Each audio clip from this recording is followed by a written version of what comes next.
Hello and welcome to Fermo in Italy. It's round 3 of the 2012 FIM MX1 MX2 Motocross World Championship. My name is Paul Malin. You join us on Motors TV and MX Live TV for this, the first race of the day for the MX2 riders. Temperature getting a little bit warmer. It's been around 25, 26 degrees the last couple of days, but anyway, a little bit cooler this morning, although that temperature is gradually creeping up. Well, this week we are in the southeast of Italy for the third round of the 2012 World Championship season. That brings us just slightly inland from the Adriatic coast. Ancona is about 50 miles north of here, and in terms of the weather, it's actually pretty warm for the time of year, 25 degrees the past couple of days, although a little bit cooler today on race day. In terms of history, this Fermo venue is one of the old school circuits. First stage, the 500c Grand Prix back in 1976, won by Roger Di Costa on a factory Suzuki.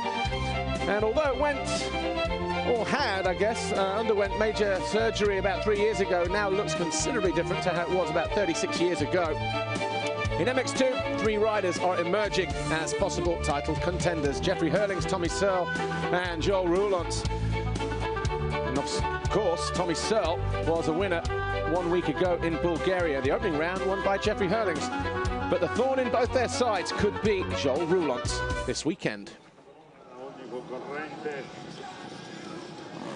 Overlooking the hillside here in Fermo is the 650-meter long circuit. 3 intermediate splits as always, from the finish line to I1, and then from there to I2, and then from there back to the finish line. A little bit cloudy, a little bit hazier today.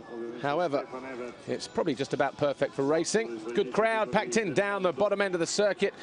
We're getting ready to go and speak with Amy Dargan, our girl on the grid, and she's got some riders with her from MX2. Be interesting to hear what they have to say. Let's go down there right now. Here's Amy.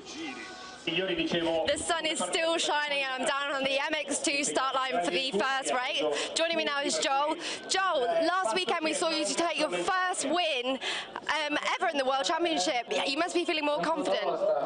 Yeah, I'm really confident. The bike's really good. I feel good, but I'm just gonna ride my own race today and don't think about last week. Just go forward and try to get a good start, and I go for top 7 or top 5. We'll see where I finish, but I'll just do my best. Thank you. Well, best of luck. We're going to move down the start line now and have a word with Jeremy. Jeremy, you've been finishing just outside that top 3. Do you think you have that extra push this weekend to get out there? Yeah, we see, you know, I feel good. Yesterday track was a little bit tricky, but today in the morning I felt good. And I'm just going to try, you know, like top 4, it's the minimum I do, but I'm going to try to do better, and I feel good. I just, yeah, I need to do it. That's it. That first downhill drop, it looks really gnarly. Yeah, you know, and it's a little bit slick, so we need to watch out the first laps, but it's going to dry because the sun is out. So perfect race conditions. Absolutely, have a good race. And we're also going to go down to Alessandro Lupino.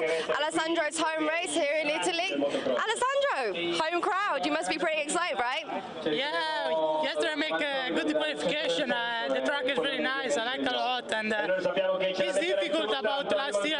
It's more tough, and I think if I make a good start, I can be in top 7, 8. So for me, it's a good job today. I hope also for the Italy public, it can be a nice race.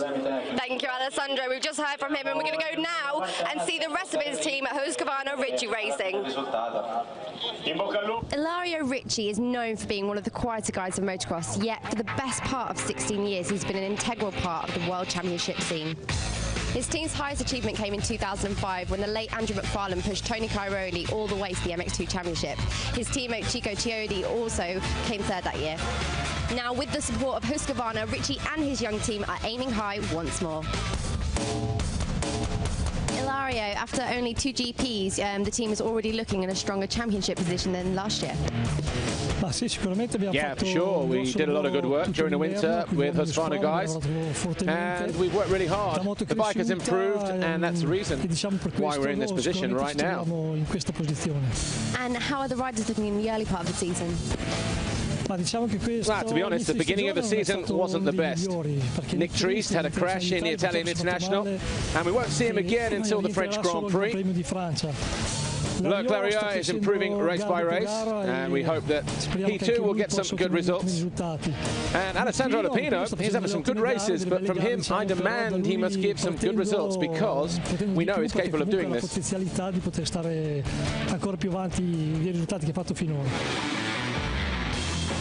This year is the second year for me for the Husqvarna, and yeah, we are starting really good, because this year I win the Italian Championship MX2 class, so I was really happy.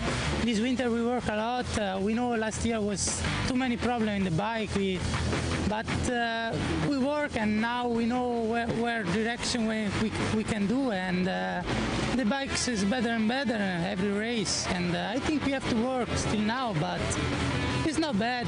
I do a good race, and I'm happy with the bike. I feel good, and when you have fun in the bike, I think you can be like a really nice position.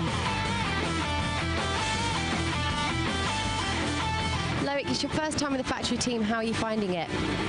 Yes, I come back in GP on the factory team.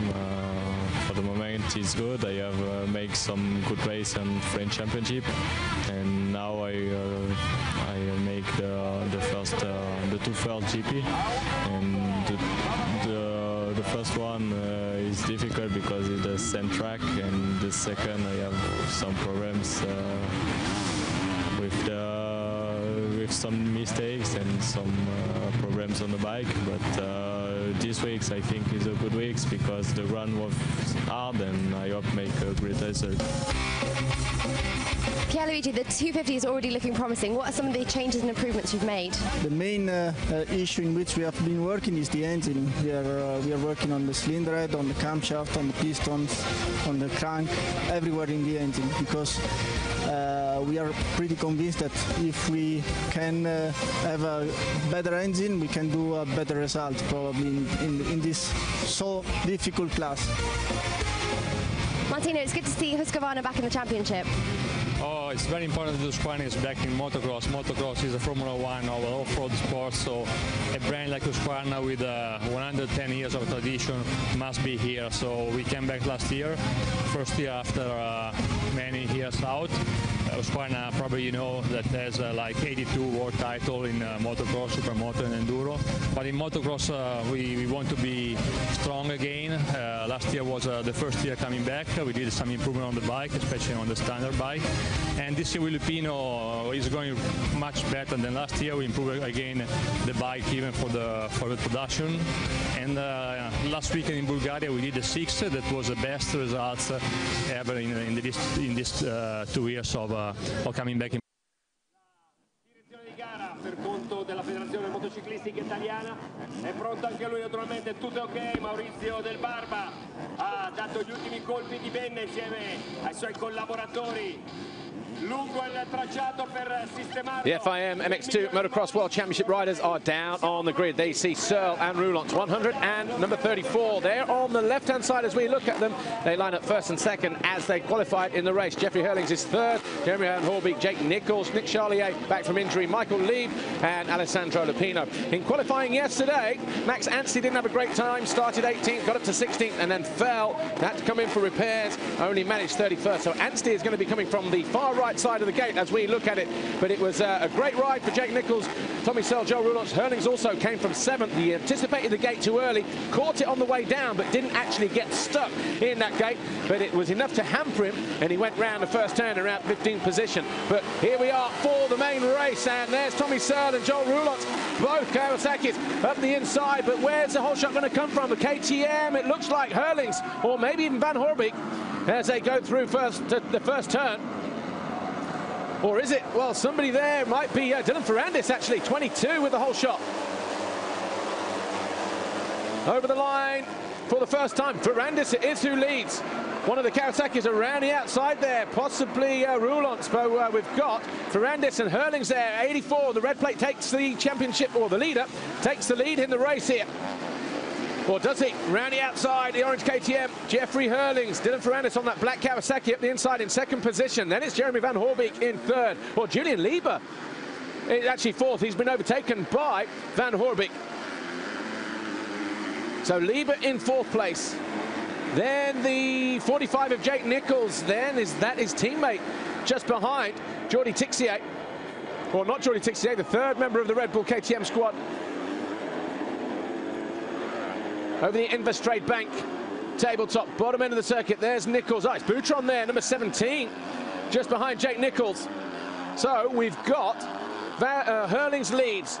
Ferrandis there, number 22, in second, going around the outside of the World Championship leader, who moves to the outside and fends off the flying young Frenchman, who's up and over the step-up, back up towards the middle part of the circuit. Then we've got third place. Here's Van Hoorbeek, 89 as 22. Dylan Ferrandis still challenging Jeffrey Hurlings for the lead on this opening lap. Oh, almost losing the front end there. Around the outside goes Van Hoorbeek. Van Hoorbeek moves into second position, number 89 on the second of those KTMs. Out to the left-hand side as we look at it. Now on the right, the far side of the picture on the black Kawasaki. Dylan Ferrandis gets his line cut off though, goes to fourth place. Loses out to Jose Boutron, who had a great qualifying race yesterday. Went out on the first turn, was already up to 15th after 2 laps. Eventually came home in 16th position, did Jose Boutron, but coming towards the end of this first lap here, a lot of water gone down just to combat the drying conditions here. Over the line they go. Hurlings, fastest man of the race so far, of course. He is our race leader. He leads from Jeremy Van Hoorbeek. Dylan Ferrandis there in third position, getting taken out though by Jose Boutron, our onboard camera, who now moves into third place on that Digger Racing KTM. So these harder conditions for our onboard camera. Jose Boutron certainly suiting his style of riding, as the battle up front between Hurlings and Van Hoorbeek continues here in the early stages of the race. Boutron is third then. That's him just, Ferrandis is third. So he did manage to fend off. No. Oh, look at that. Van Hoorbeek didn't get a good jump there. He got hung up on the gate as his rear wheel went over, but he recovered well. A couple of riders flying too far wide into that corner, but Tommy Searle at the end of this first lap. Where is Tommy Searle and Joel Roulance? Well, Roulance buried down in 11th place. And Tommy Searle is down in 25th on the opening lap, so not good for Tommy Searle. He'll be getting all of the signals from the pit crew to let him know that his closest rival in the championship, well, both of them are ahead of him. He'll know that anyway from where he is on track, but Jeffrey Hurlings will start to get the signals as well.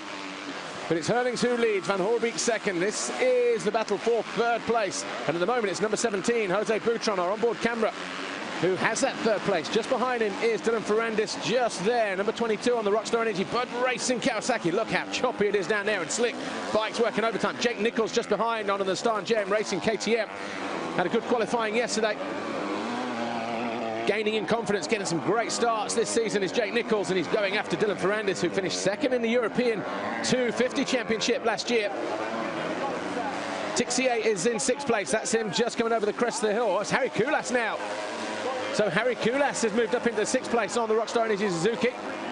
A 1:59.851 for Jeffrey Hurlings, fastest lap of the race so far. I can only assume that Tommy Searle went down in the slippery conditions at the start of the moto. Tommy Searle last year, first and second here. Lost out to Hurlings for the overall victory. Those two going 2-1, trading wins and second place finishes. Nichols is 5th, Koulas is 6th, Nick Larson is 7th, Joel Roulance is 8th, Charlie A 9th, Valentin Guyot is 10th, Michael Lieb is 11th, Alexander Tonkov is 12th, and Jordi Tixier 13th, so he's been down.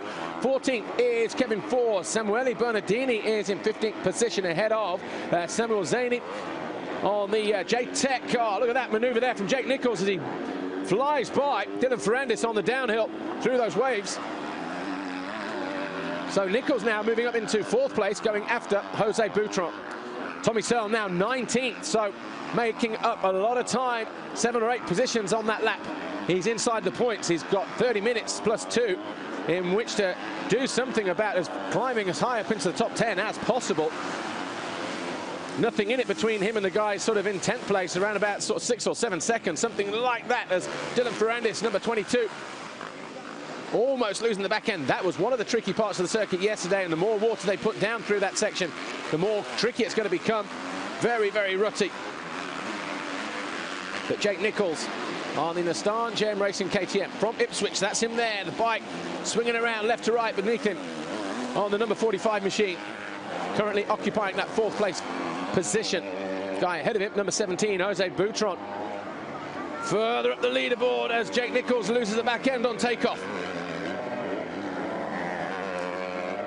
These guys closing in on Boutron, and look at that, Jake Nichols all over the rear wheel. Not a good drive for Boutron coming out of that final left-hander and up that final hill. Look at that, 3rd, 4th, 5th for those guys. Kevin Force here, 9:22.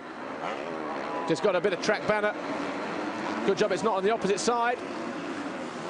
Getting locked in the rear wheel, but Jeffrey Hurlings, another fastest lap of the race for him, 58.9, 2 seconds clear of Jeremy Van Hoorbeek, his teammate, who will apply the pressure because, of course, there will be no team orders of any kind this early stage of the season. Van Hoorbeek will want to go for wins and Grand Prix victories as well.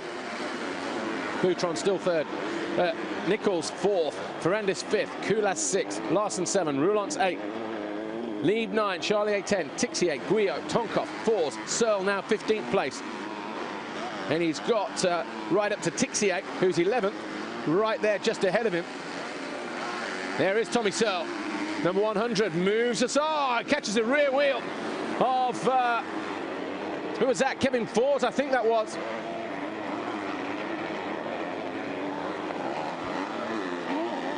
So Tommy Searle having to work extremely hard, goes around the outside of Jordi Tixier. Just there is that, no, it's Guyot. Guyot ahead of him, 173, so he moves past one rider. Is that Tonkov just ahead of him? No. Might be actually, the Russian Tonkov, number 66 on the Garibaldi Ester Honda. So picking off riders in the early stages of the race, Tommy Searle trying to rectify the mistake, whatever it was that he made, whether he got held up with somebody or just went down, maybe stalled the engine. Obviously we didn't see it, but Tommy Searle just at the head of this group of riders. There's Kevin Force, 9:22. On the Kimi Ratek Yamaha. Mo Pocock is in. Pocock, obviously, whatever problems he's got, the Monster Energy Yamaha rider not happy. Van Hoorbeek, fastest man on track at the moment, 158.9, almost a full second quicker. And Jeremy Van Hoorbeek, then Jeffrey Hurlings, he's got that gap down to just over a second. There you see at the top of the hill. This is the fight for first place. And Van Hoorbeek doubling his way through that city turn at the top of the hill. And making light work of the waves through that sweeping left-hander. He crashed down there last year on a Kawasaki, remember, the opening lap of Moto number 2. Hard and slick, fresh water had gone down, lost the front end. And that cost him dearly. Didn't finish the, sorry, not last year, the year before. 2 years ago, that would have been for Van Hoorbeek. But these guys already 10 seconds clear of Jose Boutron. The Spaniard on the Digger Racing KTM should be coming into view any moment now, unless he's been caught and passed by Jake Nichols, of course. Oh, and they're side by side. Nichols on the left-hand side, the right, as we looked at it. Switches to the inside, goes down the right-hand side here. Number 45. Oh, almost contact through that right-hander. Jake Nichols pushing for a podium position. Doesn't want to follow Boutron, goes a little bit wider than he wanted to over the Monster Energy tabletop. Boutron, though, going for the same piece of track. Bit of a panic rev situation there for Jake Nichols as he tries to apply the pressure on Boutron, who gets no drive coming off that jump. He landed awkwardly. Nichols gets on the power on the Nastan JM Racing KTM and blasts by. And so too does Dylan Ferrandis. So losing 2 positions there was the number 17 of Jose Boutron. So it's a new order then as they come over the line this time round. 5 laps complete. Jeffrey Hurlings still only 1.5 seconds clear of Jeremy Van Hoorbeek. Jake Nichols is now 3rd, and he gets taken out there by Dylan Ferrandis. So Ferrandis on the charge, settling down in these slick conditions here at Fermo in Italy. So it's all changed again. Ferrandis there in the blue. on that. But Racing Kawasaki finds a way into third place, nudging aside Jake Nichols at turn 2. Nichols now trying to regroup, not getting it clean through there, losing time to the young Frenchman.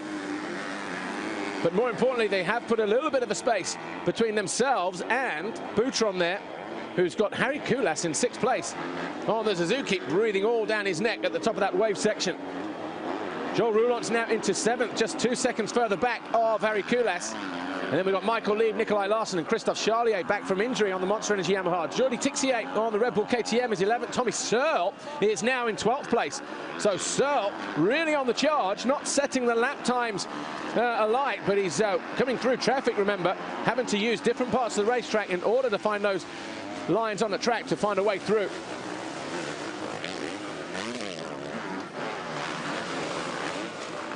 Here we are on board with Jose Boutron. Just been passed by Harry Koulas, that looks like, on the Rockstar Suzuki, but goes back up the inside. Does Jose Boutron on the Digger Racing KTM and puts the squeeze through that tight left-hander. Jeremy Van Hoorbeek, meanwhile, fastest first 2 sectors compared to Jeffrey Hurlings. Hurlings setting the fastest lap last time around by about 0.6 of a second. But Dylan Ferrandis, what a great ride for him. Won 7 motos, took 3 overalls last year in the European MX2 Championship. Still lost it, though, by 3 points to Romain Febvre. Remember, he entered at Teufelstal as a wildcard rider. And just came up short on a jump. Fractured a wrist.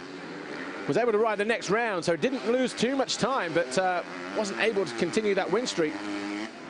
And then he, of course, went back on the winning streak and managed to just close the title right back down to 3 points. We're getting ready to go down to pit lane and talk to KTM, and they've got 2 riders leading the way here, Jeffrey Hurlings and Jeremy Van Hoorbeek. They are 1.7 seconds apart, and the fastest lap is Hurlings. Just in the pit lane with Chief Mechanic at Red Bull KTM. We're seeing a real battle between the teammates, Jeffrey and Jeremy, at the moment. Yeah, they both had a really good start, and looks like now they have the battle between teammates, but they're both really fair riders, and the best guy will win. Of course, it's no surprise to see Jeremy Van Hoorbeek there in 2nd position. More of a hardpack rider than a sand track rider, but has worked on his sand riding during the winter a little bit more. But Jeffrey Hurlings, probably more so, we're surprised to see there, based on the fact that his starts haven't been as good as they were the last couple of years on his KTM, but getting a perfect start in terms of being ahead of his main rivals in this first race. Still trying to find his way around in what are pretty difficult conditions, actually. See the ruts on the face of that jump. You've got to swing a little bit, rider, to hit that jump a little bit straighter now in the background.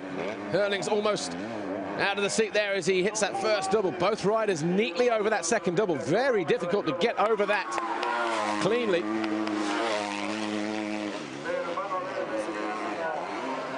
The 2 Red Bull KTMs continue to lead the way. Hurlings from Van Hoorbeek. Nothing in it, really. Still 1.5 seconds. So, at the moment, it's Hurlings' race to lose. In terms of he has to remain focused. He knows that his teammate, Jeremy Van Hoorbeek, could apply the pressure and surprise him with an attack at any given moment. If he doesn't get the drive off of a landing on a jump, then it could allow Van Hoorbeek to close up. But at the moment, 20 minutes to go, these 2 guys are leading the way.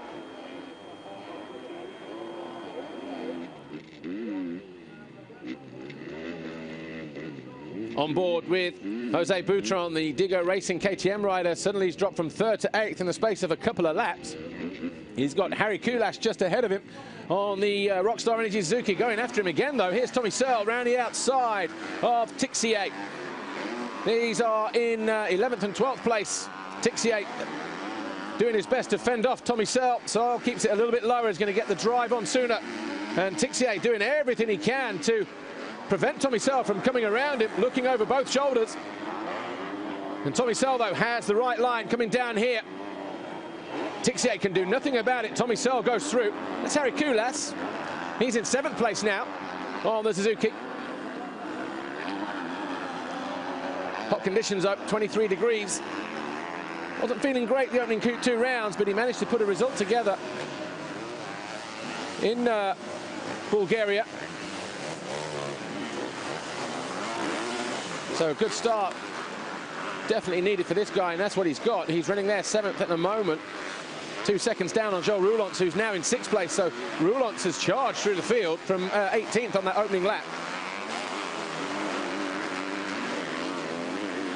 Jose Boutron, number 17 on that orange KTM. Wow.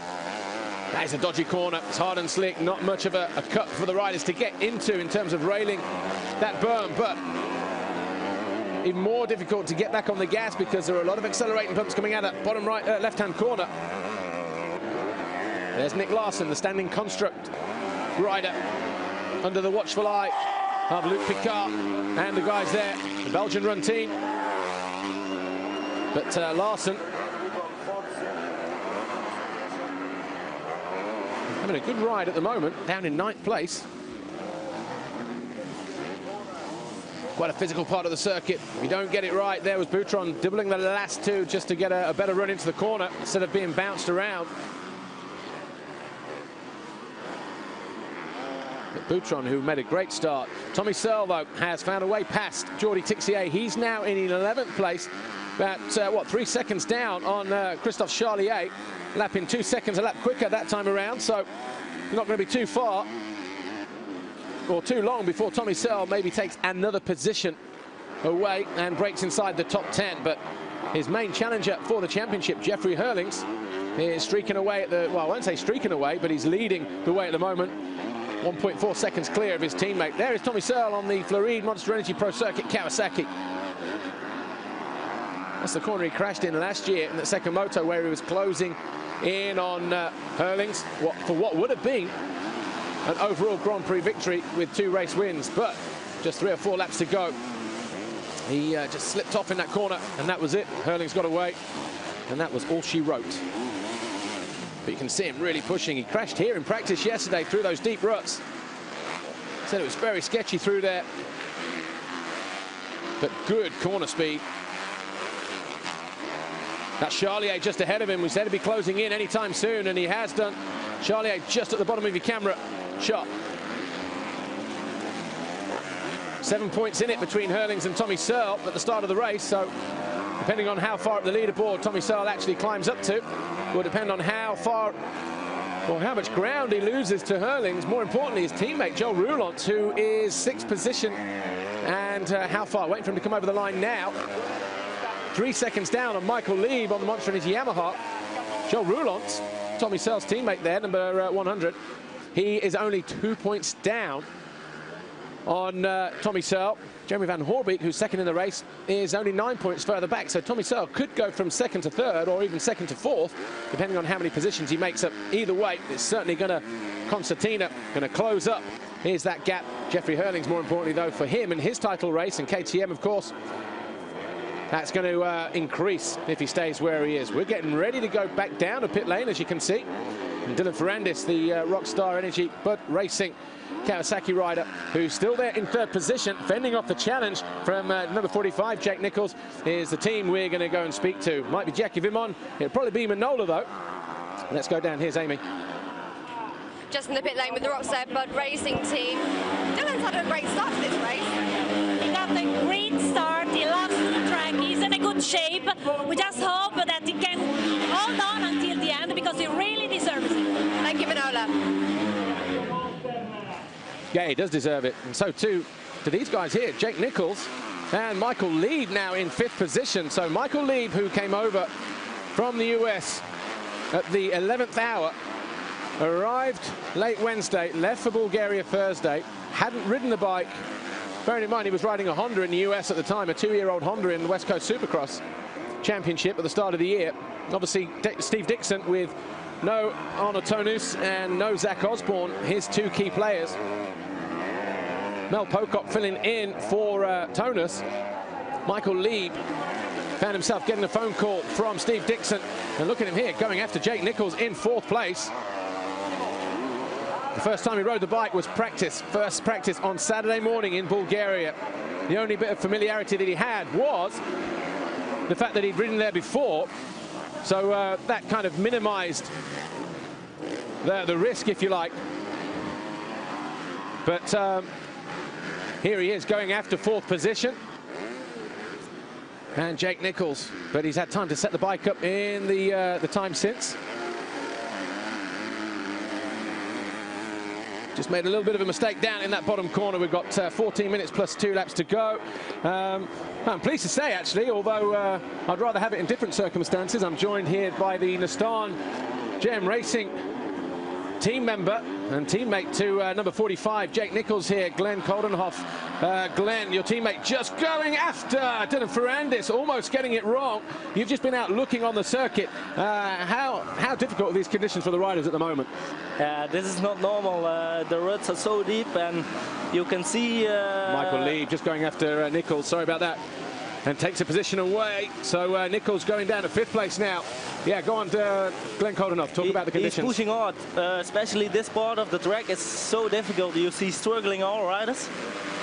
Jake Nichols fighting back, almost running into the rear wheel of Dylan Ferrandis as he found a way back past the number 170 of Michael Lieb. So this here, a 3-way battle for 3rd position. We've got a yellow flag out here. Where is that rider? Oh, the back end of Michael Lieb's all over the place as he gets himself into Joe Roulance, who finds a way through from nowhere. So Roulance from 6th position takes 5th away from Michael Lieb. And Joe Roulance, the danger man, and having a really good season so far, Glenn Coldenhoff. Yeah, it is. He's pretty strong. You can see it as well. And he's going for the pass for Jake. And it looked like there, just before we cut to Samuele Bernardini, who's down in pit lane, that maybe Joe Roulance took another position there and finds himself in 4th place. Indeed, he does. So Jake Nichols now in 5th place. Roulance on a charge. That's Dylan Ferrandis just there ahead of him, number 22. So Roulance looking at another 3rd place finish for the Floride Monster Energy Pro Circuit Kawasaki squad. Down the outside of the young Frenchman, over the tabletop here, keeps on the power around the outside and closes the door. Ferrandis tries to fight back. There's a back marker just ahead of them, but Roulance doing a great job getting back on the gas, swinging over to the right-hand side of the racetrack to fend off. But look at that, Michael Lieb coming into play as well. He goes up the inside of Ferrandis. So a good bit of riding there from Michael Lieb. Glenn Coldenhoff, what are your thoughts on the track conditions? It's really, really difficult. You can see it. They are all making mistakes. They're pushing really hard. But it's not normal, is it? The ground is hard and slick in some places, like an Italian track always gets, but they put a lot of water down. Yeah. They turn the corners over quite a lot Friday and Saturday. So there's more water, like at the top of this hill in a moment when they turn right. The ruts on the downside here from this corner, just unbelievable yesterday, and even now. Just looking at the, that was a replay of Michael Lieb just getting it wrong. And then coming under pressure from Joe Roulance, but just leaving him enough room to go around the outside. But yeah, a lot of ruts on the circuit, Glenn. Yeah, it is really. This is not normal. This is, I think, the first year that's like this, you know. Yeah. Well, we've been coming here now since, 2010, and all the corners down on the bottom end of the circuit were a lot harder, a lot slicker. The final one down there in the bottom there, that left-hander, they put an artificial bank there to maybe bring the riders inside a little bit. It seems to have worked, but there's still room to go around the outside because it's, slower to come into that inside line because you have to be so perfect, on the approach. But looking at your teammate, Jake Nichols, he's having a good start to the season, isn't he? Yeah, he takes always a good start, and that's really positive for him. And now he's battling with Ferrandis, and I think he's going to take it. And Tommy Searle just comes over the line now. Where's he? Still there in 9th place now. Just found a way past Jose Boutron. He's got Nick Larson and Harry Kulas just ahead of him. Well, certainly Nick Larson there, 249, who takes a look over his shoulder to see exactly who it is that's closing in on him. He will know that there are guys behind him maybe wanting to fight with him, but Evan Haby, the Scott Racing Norwegian, not a good day for him. No points on the board for Evan Haby. So Haby, who still yet to score, is he in the championship this year? I think he is. Not going to pick up any more points in this first moto. Standing construct Suzuki rider there, Nick Larson, has about 3 or 4 seconds over Tommy Searle, but again, Tommy Searle quicker last time around and already closing the gap down to the Norwegian on that yellow Suzuki. But Tommy Searle, I don't know if you saw where he made a mistake on the opening lap. Did he go down on the first turn? Or no, I didn't see it. because obviously he didn't come round. He was down outside, like maybe 25th, 26th on that first lap. And obviously has a lot of work to do. This, of course, perfect for Herlings, but Herlings now putting 3 more seconds into the gap between himself and his teammate. That gap now at 4.3. Herlings over the line now. Has it gone out again? Yeah, down to 5.6 now. So Jeremy Van Hoorbeek looking like he's going to settle for that second position, but can he afford to? Because setting the fastest lap previously in for his own lap times, Joel Roulance with a 1:57.8. Still waiting for him to come over the line. That's going to be around about sort of 5-6 seconds, maybe even more. Still waiting for Roulance to come. Okay, yeah, 21 seconds, but it is the fastest lap for Joel Roulance with a 1:56.8.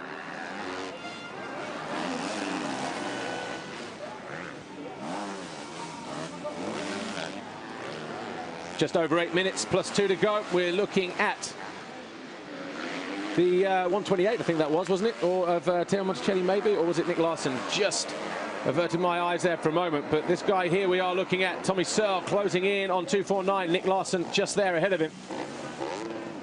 Nothing in it between those two. This is going to be for 8th place, and Harry Koulas only 4 seconds further up the track. Harry Koulas lapping last time with a 2:08 seconds. Tommy Searle 1:59.8, so only a second quicker, and that's Harry Koulas just disappearing around the corner, already through the wave section, but getting a better drive than Nick Larson. Tommy Searle jumps to the outside. This was a horrible part of the circuit yesterday, wasn't it? Glenn Coldenhoff, the Nissan GM Racing KTM rider, who's unfortunately injured at the moment, had a crash in Bulgaria a week ago, but Tommy Searle going after Larson for 8th place, goes around the outside. No resistance there from Nick Larson. Tommy Searle clearly the quicker rider in these conditions. But yeah, that downhill wave section, Glenn Coldenhoff, I was watching there yesterday. A lot of ruts through there yesterday. I didn't see that part yesterday, but yeah, every year is the same. It's really difficult part. It's not easy to make some doubles, and especially this year with the big jump on the hill, it's more difficult. Well, making it difficult for himself, Tommy Searle. Still fighting his way through. He's now in 8th position. Jeffrey Herlings there, our race leader, number 84 on the Red Bull Factory KTM, has put some distance. Still less than 6 seconds out, but we'll call it 6 seconds. It's 5:9.90. Are you surprised at how well, Glenn Coldenhoff, that Jeffrey Herlings rides the hard pack conditions compared to how well we know he can ride in the sand? Yeah, sure. He's training pretty hard last winter. He's riding so much on the hard tracks and not anymore so much on the sand tracks. So you can see the result. Well, Joel Roulance, he's working hard. He's now in 3rd.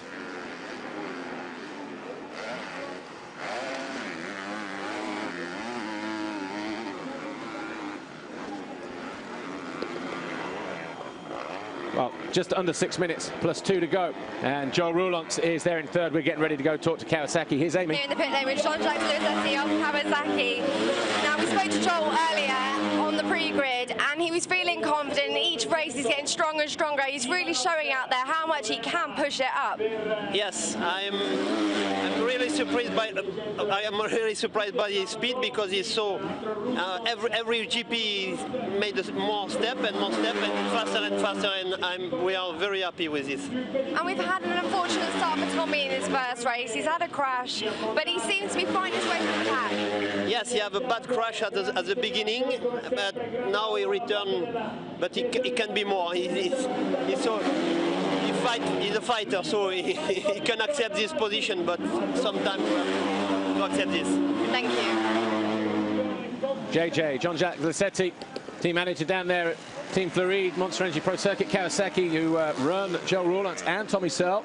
Joel Roulance having the better ride here. There he is, number 34 in 3rd position. But he's about 20-odd seconds down on Jeremy Van Hoorbeek. So, barring any mistakes, he will consolidate that 3rd place finish. Michael Lieb just a little bit further back. That's not him in the background. I think he's a few seconds further. Oh, he's gone through, actually. You were pointing at the screen there, Glenn Coldenhoff. So, obviously, Joel Roulance has opened the door somewhere and let Michael Lieb through. So, this obviously good for Lieb, the American, and also good for Steve Dixon, bearing in mind he's 2 riders down at the moment in the championship. So, I wonder... Oh, no. Tommy Searle. Tommy. Getting off that bike. is that a crash? Tommy Searle. Oh, Roulance is off. Suddenly going from bad to worse, and I don't know where that is, but that's a big one for Roulance, judging by how far he had to run back. So suddenly the wheels coming off. Oh, look, the handlebar. And bits, yeah, the handlebar, the right side. I'm just trying to work out where that is on the fast downhill. Oh, big crash. Big crash there for Roulance. Oh, goes out spectacularly at third position. And lucky not to do his ankle and his knee there. He was, as he was falling through those ruts in reverse. So two Monster Energy Pro Circuit Kawasaki riders, Tommy Searle and Joel Roulance, go out on the same lap. Joel Roulance from 4th place. And Tommy Searle, well, he was in 8th position, but he's dropping way down the leaderboard. So Jose Butron then moves up a couple of positions. He now finds himself in, what, 8th, 7th place. Harry Koulas will get promoted to 6th place, so Dylan Ferrandis 5th, Jake Nichols will be 4th. He's back riding. Well, at least he's back on the bike, but how costly will that be in terms of championship points for both those riders come the end of the season? Jeffrey Herlings, 2 wins in the Netherlands, 2 seconds in Bulgaria. Tommy Searle, a 2nd and a 3rd, and a 3rd and a win in Bulgaria. And Joel Roulance as well, only 1 time off the podium, that 4th place finish in second moto in Bulgaria. And suddenly, not even sure if Joel Roulance is going to be in good shape enough to even finish inside the points, or if the bike is in good state to finish the race. But we'll have to wait and see as they come around next time around. So Charlier then, that's who we're looking at.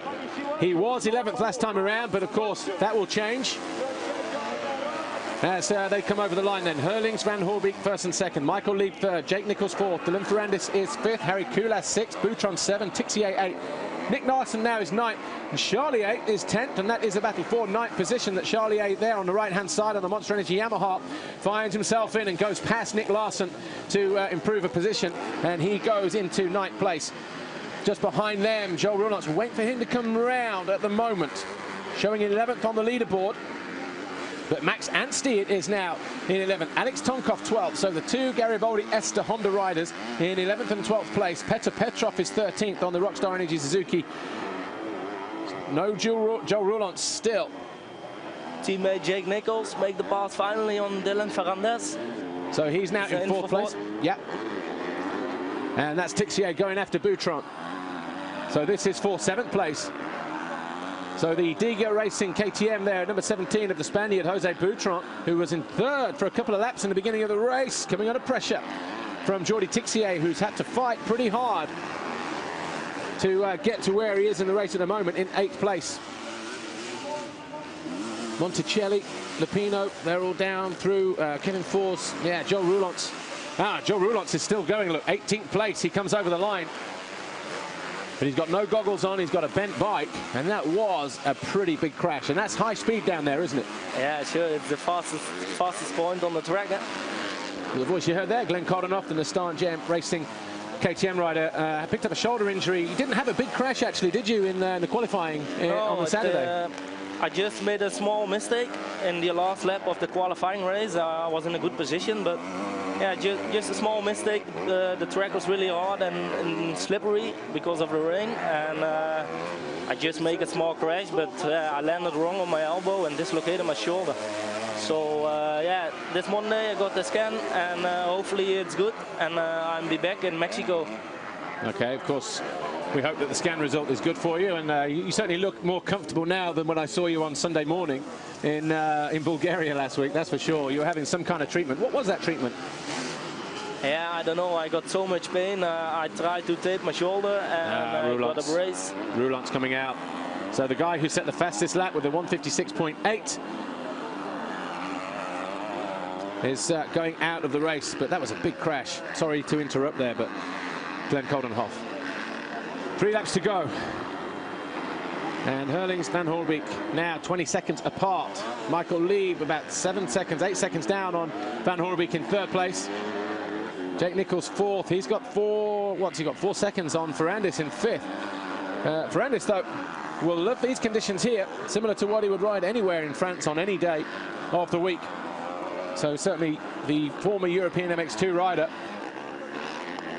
looking good here in Fermo. So too Jordi Tixier gets alongside Jose Boutron and swerves across the Spaniard to close the door and then messes it up completely. And Boutron really very lucky not to take them both out in that next right-hand turn. What do you think to Tixier as a rider, Glenn Coldenhoff? Yeah, he made a huge crash in the beginning of the race, and he's already back in 7th, so I think he's doing well.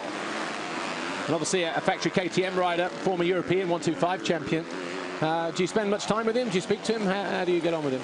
Not so much. He's just for the 2nd year in the GP, and yeah, so as you can say, he's doing really well. Well, here's Christophe Charlier going after Boutron.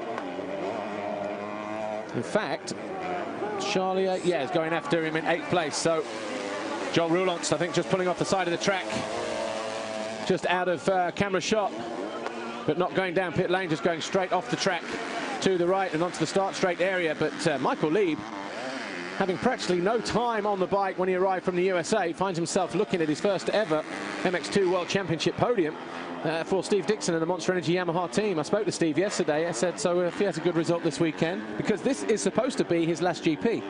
And I said, you know, if he has a good ride, is it, will he be here for the season or will he go back for the outdoors? Or, and obviously the dilemma that Steve Dixon will have is, well, he's already paying Arnold Tonis, who's injured. He's paying Zach Osborne, who's injured. He's paying Mel Pocock.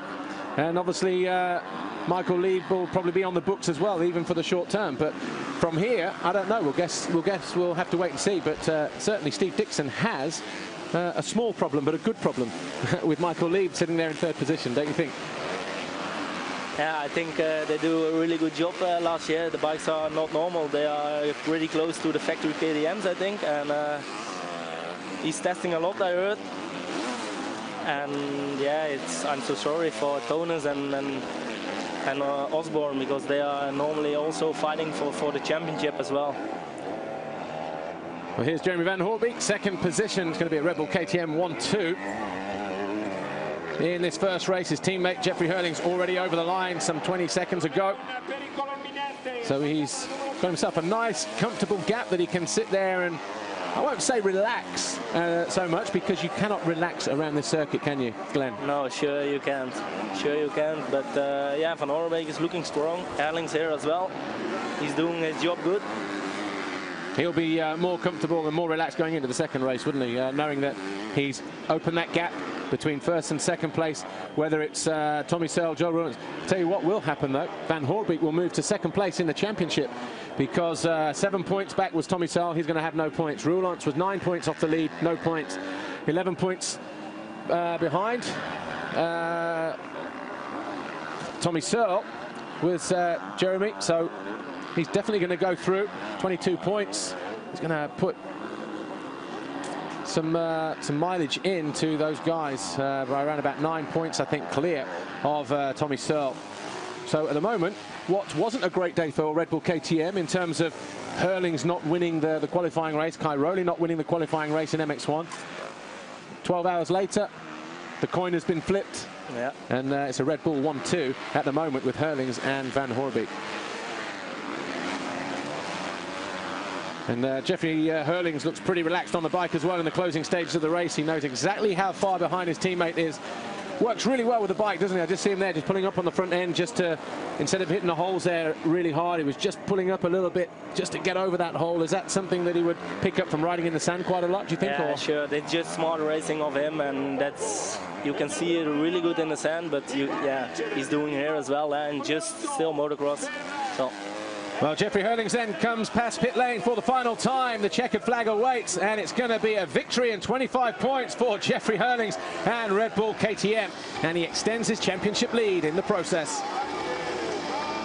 His teammate will wait for him, Jeremy Van Hoorbeek. Any moment now. And here he comes. So Hurlings really backing off on that final lap. But a good ride for both the KTM riders, especially for Jeremy Van Hoorbeek. Got a good start and he brings it home. That's 22 points on the leaderboard for him. But the ride of the race has to be Michael Lieb on the Monster Energy Yamaha. His first visit to an MX2 podium in the 2 years on and off that he's been in and around Europe. But Jeffrey Hurlings, though, he's going to have a big smile underneath that aero helmet of his, that's for sure. Well, Glenn Koldenoff, thanks for joining me up here in the commentary position for this first MX2 race. Of course, we'll see you hopefully in Mexico in a couple of weeks' time. You looking forward to being there, Mexico and Brazil? Yeah, sure. I've never been there, so it's going to be tough and a good experience. So thanks a lot. I'll see you later. Yeah, no problem. And regards to everybody at Star and Gem Racing. So a good win then for Hurlings. That was his teammate, Jeremy Van Horbeek, home in second.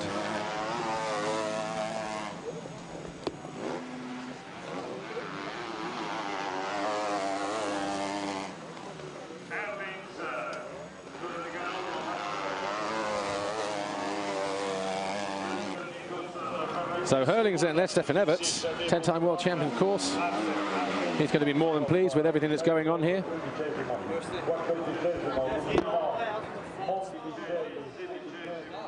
But be interesting to hear what Michael Lieb has to say when he gets interviewed at the podium. And of course, Jeremy Van Horbeek and Jeffrey Hurlings as well, our race winners. But we'll give you an official rundown as soon as we get it. Of course, I have an unofficial version on screen at the moment. But Max Anstey down in 11th, Tonkov was 12th. Petrov was down there in 13th place. And get me a glass of water quick. That's what that dog's saying. It's pretty warm out there at the moment, almost 25 degrees, but here's the official confirmation. Jeffrey Hurlings, we know, was the winner. Not so closely followed by his teammate.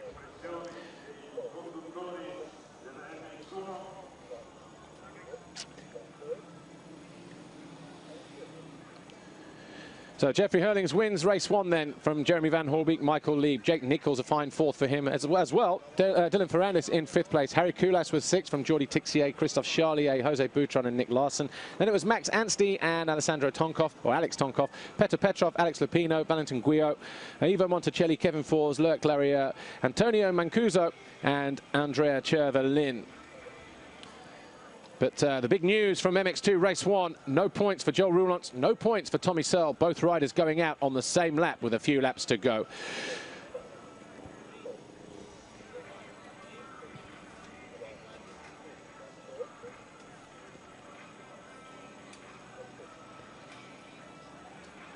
Overall in the championship, looks like that. Hurlings stretches his lead over Van Horbeek. Searle drops to 3rd. Roulant drops to 4th. Jake Nichols, well, he moves up to 5th. Anstey drops to 6th. Then Ferrandis and Tixier move a couple of positions as well. Harry Koulas 9th. That's where he was when he came here.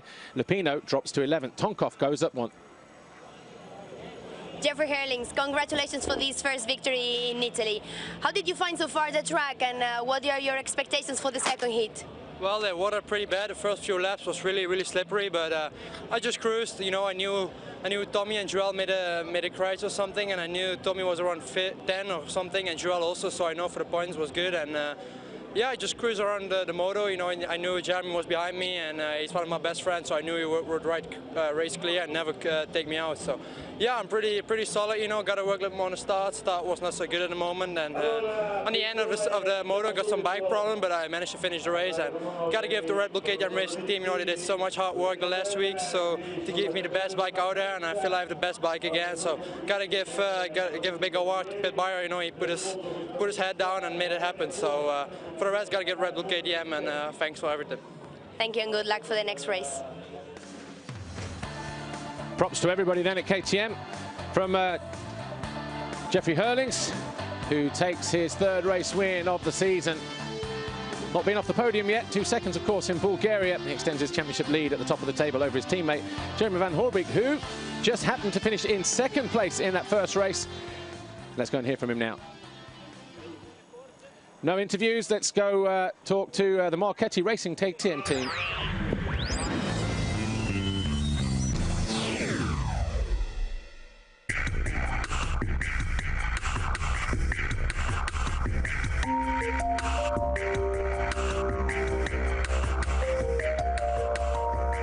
Here in the paddock with one of the new teams of the World Championship, Marchetti Racing. Joining me now is team manager Elio Marchetti. Elio, this is a new experience for you, not completely unfamiliar. You've been a team manager before. Siamo un team. Yeah, it's the first year in the Motocross World Championship, but we arrive here with 3 years experience in Supermoto. And in Supermoto we took 2 world titles, one with Thierry Van den Bosch and Thomas Chirer. That was at TM, the 74 Motorsport team. That was 2 years ago. E con Thomas Chirer 2 anni fa. Ora abbiamo intrapreso. Now though we start this new adventure in the motocross paddock because when I was younger I raced motocross and I enjoyed it quite a lot as well. We're applying ourselves in our first year in motocross, hoping to get good results from the beginning with our 2 riders. Our riders this year are Matteo Bonini and Giacomo Del Segato. Del Segato is a young guy and this is his first season with us in the World Championship, while Bonini already has a lot of experience himself, coming from 3 years riding with Claudio Di Carli Racing, Team 3C and also Silver Action KTM. Matteo is more a complete rider and we hope to get some good results with him right from the start of the season. Ad avere buoni risultati in questa stagione. And how different is it running a motocross team than a supermoto team? Sono 2 discipline completamente diverse. Yeah, they're just 2 completely different sports. Of course, they have completely different difficulties as well, both for the team and the riders. We're talking about the team, though. Faced with a new motocross season, I believe also it's very demanding, both in terms of the timing and also the economics side. We're talking about doing 16 Grand Prix compared with the 6 Grand Prix we have in Supermoto. But more than this, we have 2 races overseas in the Motocross World Championship, so of course it's more demanding to face a new motocross season than in Supermoto. Affrontare una stagione di motocross che è una stagione di supermoto.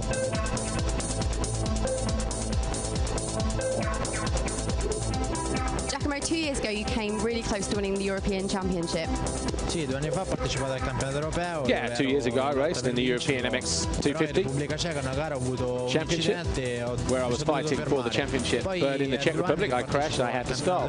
Been in the World Championship now for 2 years and things are going pretty good. I've been working well together, the team is good, I like it, and of course we hope for the best. Speriamo nel meglio. And this is your 2nd year in the MX2 World Championship. What are you expecting?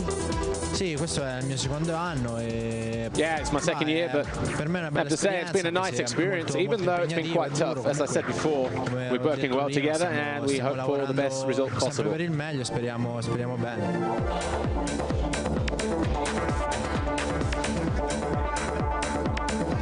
Matteo, you're not exactly shy of experience in the World Championship, but this is a new team for you this year. Sì, questo Marchetti è il primo anno per Yeah, it's the first year for Marchetti team in the World Championship, but in my opinion they're pretty far advanced because they already have quite a lot of experience. They're working well on the bike, and I think that Elio is a manager who's been doing a good job. We have been working hard, and I think that during the season we will make more improvements, and by the end of the season, of course, we can get some better results. And before Bulgaria, you had an injury with your thumb? Sì, ho avuto un problema in allenamento. Yeah, I got a problem in the training session before I got there, and I crashed pretty hard. I hurt my thumb. It's a small fracture in the joint, but actually I'm pretty happy because in Bulgaria I was able to ride with an injection, so I was able to score some points.